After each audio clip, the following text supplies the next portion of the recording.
Hello everybody, welcome to DUDR Academy.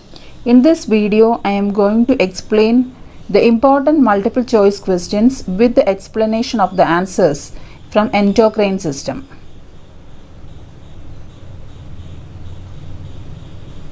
So question number 1, peak action time for regular insulin is options 2 to 4 hours, 4 to 6 hours, 6 to 10 hours, 8 to 12 hours. Question is peak action time for regular insulin. The correct answer is 2 to 4 hours. Regular human insulin has an onset of action of half hour to 1 hour and the peak effect is 2 to 4 hours and the duration of action is of 6 to 8 hours. So the peak effect of the regular human insulin is 2 to 4 hours. Then question number 2.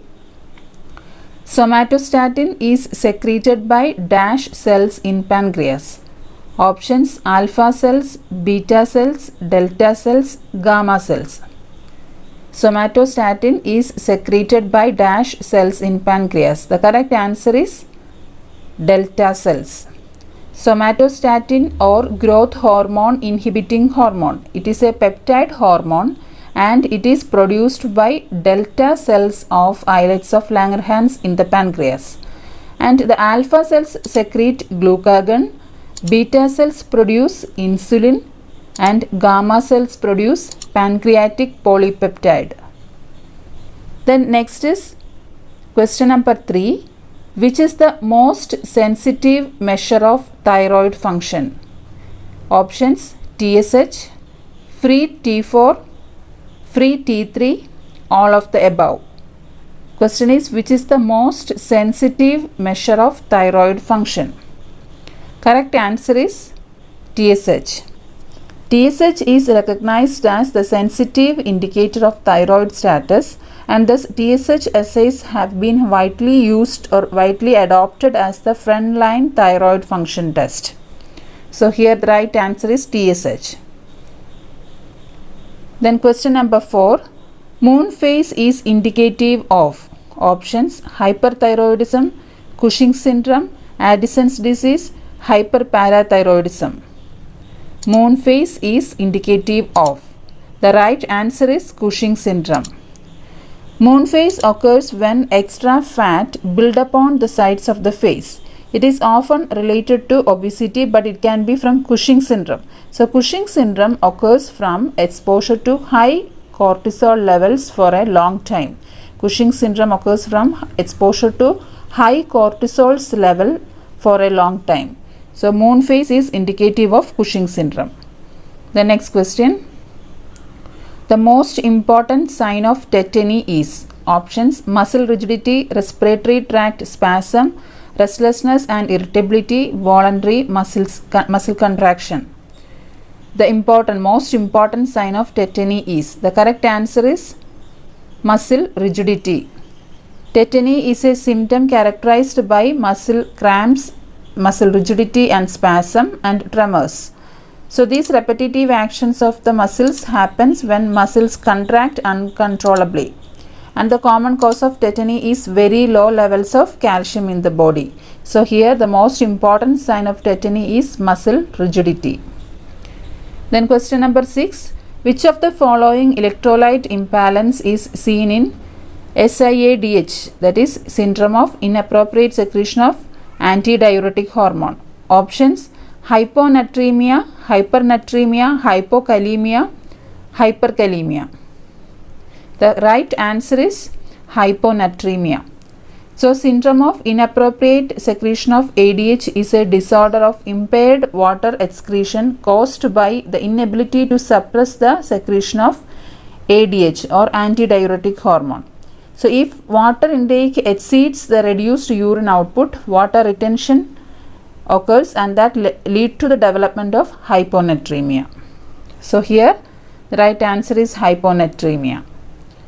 Then question number 7. The dash gland is important for producing immunity. Options thyroid, thymus, parathyroid, pituitary gland. So which gland is important for producing immunity? The right answer is thymus. T cells or T lymphocytes mature in the thymus gland and it may play the central role in cell-mediated immunity. That is, the cells themselves are active in fighting off the foreign invaders such as the bacteria, viruses, and also cancer cells. So, thymus gland is important for producing immunity. Then question number 8. Which of these hormones is released into the blood from the posterior pituitary? Options: FSH, LH, ACTH, ADH. Which of these hormones is released into the blood from the posterior pituitary? The right answer is ADH, antidiuretic hormone. So, anterior pituitary gland produces 6 major hormones that include prolactin, growth hormone, ACTH, LH, FSH, and TSH. That is prolactin, growth hormone, adrenocorticotrophic hormone, luteinizing hormone, follicle stimulating hormone, and thyroid stimulating hormone. These are the 6 hormones that are produced by the anterior pituitary gland. 6 major hormones produced by anterior pituitary gland. Then posterior pituitary gland. It produces 2 major hormones, that is oxytocin and vasopressin. Vasopressin is also known as ADH, antidiuretic hormone. Posterior pituitary gland is producing oxytocin and vasopressin or ADH. So here the question is the hormone released from the posterior pituitary, that is ADH. The next is question number 9.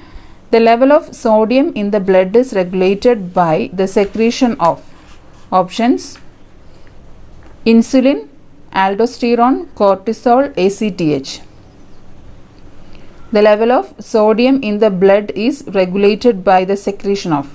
The correct answer is aldosterone. Aldosterone affects body's ability to regulate blood pressure. It sends the signals to the organs like kidney and colon that can increase the amount of sodium the body sends into the bloodstream or the amount of potassium released in the urine. So the level of sodium in the blood is regulated by the secretion of aldosterone.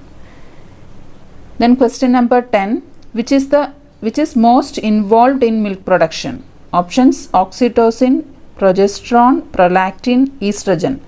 Which is most involved in milk production? The right answer is prolactin. Prolactin is necessary for secretion of milk by the cells of alveoli of breast. And oxytocin stimulates the contraction of the myoepithelial cells that surrounds the alveoli, causing the milk to be ejected. It causes the milk to be ejected into the ducts leading to the nipple. So oxytocin helps in the ejection of milk, but prolactin is helping in the production of milk or secretion of milk. So here prolactin is most involved in milk production. Then question number 11. A nurse is giving instructions to a patient who is taking levothyroxine. The nurse tells the client that the best time to take this medication is options: during bedtime, after lunch, take with food, take on empty stomach. The question is, nurse is giving instructions to a patient who is taking levothyroxine. The nurse tells the client that the best time to take this medication is. The right answer is take on empty stomach. Levothyroxine is taken on empty stomach, usually before breakfast, to enhance the absorption. Then question number 12. Acromegaly is produced by the oversecretion of options: testosterone, growth hormone, thyroid hormone, ACTH. Acromegaly is produced by the oversecretion of. Correct answer is growth hormone. Acromegaly is a disorder in adult in which the pituitary gland produces too much growth hormone. Then question number 13. Post-operative complication after surgical resection of tumor in adrenal medulla is options: postural hypotension, hemorrhage, hypertensive crisis, hypoglycemia. Post-operative complication after surgical resection of tumor in adrenal medulla. The right answer is hypertensive crisis. hypertensive crisis, atrial and ventricular arrhythmias, then myocardial infarction, cerebrovascular accident, acute congestive heart failure and pulmonary edema. These are the serious and potentially life-threatening cardiovascular complications associated with the resection of tumors in adrenal medulla. Then question number 14.